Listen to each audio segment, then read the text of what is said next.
There you going, guys. Just bought this flush end product from America. Was about it was about $90 delivered Australian. It's not cheap, but hopefully when they become more popular, the price comes down. But basically, with this one, you've got to take it out, put the 3/4 BSB thread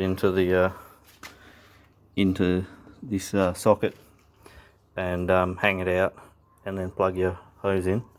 And this one allows to fit in there, and then you just put your quick connect fitting on there.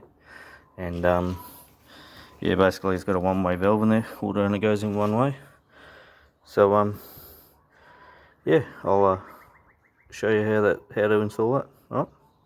What you want to do is twist this out and then remove this plug. So once you got that on there hand tight, you just want to twist your hose anti-clockwise, just so you don't kink it inside the motor, and you can fit a 17mm socket, open end spanner onto the flats, and just send that home.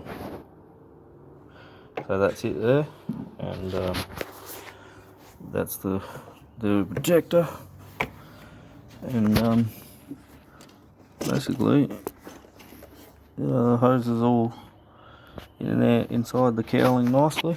And yeah, when you're down the ramp and you want to do a flush without annoying anyone, you can just plug your normal quick connector into there and flush the head while it's still hot.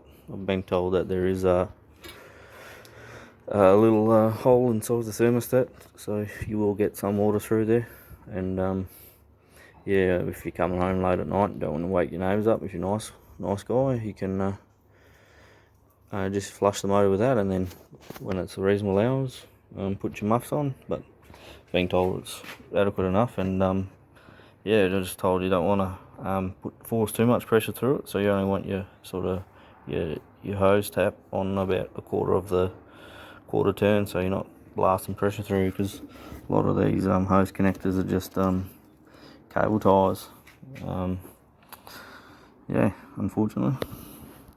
Alright, pretty easy to install, so alright.